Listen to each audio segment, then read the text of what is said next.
the famous Rav, all for the boss, Rav YY Herman. He used to have a lot of guests. A lot of poor people came to eat by him, and they smelled, and they were full of lice, and they were difficult, and they were grouchy, and they were unhappy people. And he would serve them himself.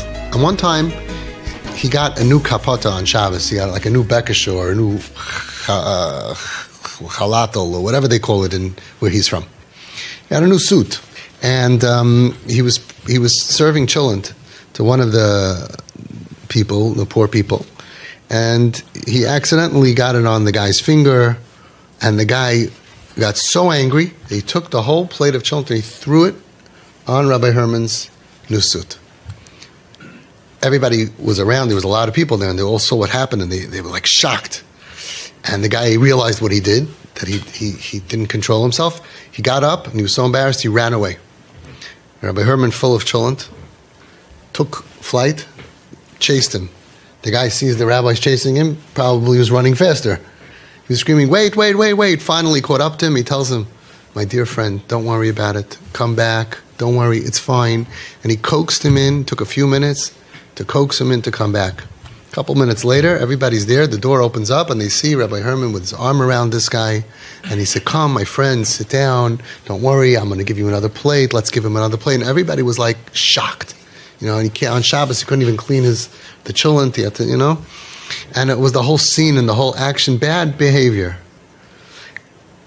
And his grandson asked him, Zaidi, Ad Khan, so much you could do. How could you do this? How do you have so much savlanut? How do you have so much patience? Rabbi Herman said, when you have rachmanos, you don't need savlanus. When you have in English, when you have rachmanut, you don't need savlanut. When you have mercy, you don't need to come on to the midah of patience. He felt so bad for the guy. So that's what we're doing. They behave crazy because they're in tremendous pain. They say things that if you show the video to anybody, they would throw the book at them. They're over all the Aseres Adibros bevasachas. They curse you with Shem Malchus, F you, C-K, the whole whatever they say, and they're totally chutzpah, they're out of control, and you become godly, and you realize this is pain. This is pain. You say, I'm so sorry. You let them finish. You don't say chutzpah. That doesn't help. This level of crisis doesn't go away if we shut them down.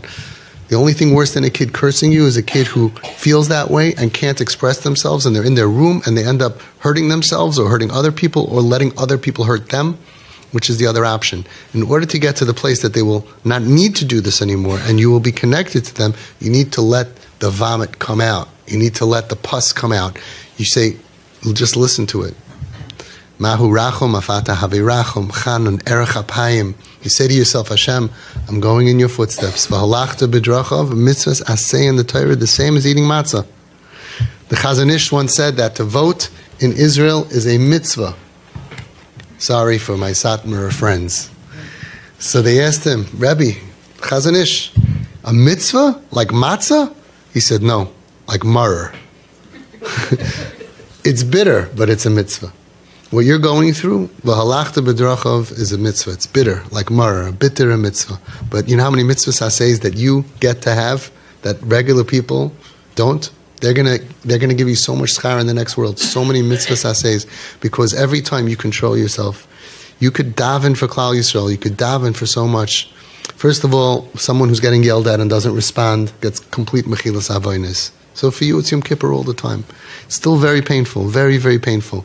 Let them express and look at them with compassion and say, I'm so sorry, you're right. You're right, I wasn't there for you. How do they feel? They feel because they went through stuff. They feel misunderstood. They feel that we abandoned them. It's not true. And the proof is, look, you're here. The proof that you're good parents is you're here. There were times that we abandoned. But there were times that you abandoned them. That's correct. Or even if you didn't, but they felt it. So there's a childhood trauma deep inside of them, an abandonment, a disorder, an attachment disorder. And what we're doing with this whole NKM process is we're re-hooking into them. We're hooking into them. And that's what people don't understand. What? You don't have rules, you don't have this and that. If we don't hook into them, nothing's going to help them. And the rules, the consequences, the boundaries, none of that stuff is going to heal them. They feel unattached from us, from our community, from Hashem, from everything. So they're unhinged and they're dysfunctional and they don't see a future. You can't get angry and criticize that out of somebody. You could be right, but you're not going to be happy. The results are terrible. Oh, they need to learn consequences. They're spoiled. They're manipulators. They're in so much pain. I had somebody recently said, you know, I have to teach my son the value of $1. He has a lot of chinuch, a lot of educating for this kid. He doesn't understand the value of $1. He takes my hard-earned money, buys stuff he doesn't even see, he doesn't even use, he doesn't even this, a lot of lessons. I saw I couldn't really get through to the father because he was in pain over his money, which is painful. Hashem doesn't like to see his stuff, his Maisa Yodai gets wasted. So I said, you know, I hear you. We're going to do that. Make a list of all the things you want to teach him. He made a list. I teach him the value of $1, how to be respectful, how to care about other people, how not to manipulate for what you want, how to accept a no. Well, he had a whole beautiful list of stuff that you all want to teach your kids. I said, great. We're going to teach them all to him. But now he's suicidal. Now he's depressed. Now he's sick. I have a letter from your Rav, from your Das Torah. Chayla, you don't teach lessons. Let's get him healthy. After he's healthy and stable and functioning and happy and all, we'll teach all the lessons you want. He had nothing to answer. You're right. You don't go to the hospital and teach someone with cancer. You can't order Uber Eats 6 times a day. No, they're sick. You tell them whatever you need. Let's get them healthy. Once they're healthy, the surprise is you're not going to have to teach them because they know everything. They're just going through such darkness. That's what they're doing. And what do you say? What's the antidote to chayshech and bilbul adas and messed upness? Is that a word? And darkness and confusion. They don't know if they're right, left, up, down, day, night, straight, not straight. They don't know anything. You're there to give them the antidote. The antidote to chayshech is light. You're a source of light in their lives. You don't get upset. You have no zich. You have no self. You're there for them.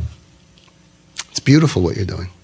It's beautiful. And you're going to end up having a very sweet kid that you didn't even realize is so sweet and caring. For the rest of their life, they're going to serve you. But we got to get that hook in. No, they need boundaries and consequences. No, once you get that hook in, it all comes on its own.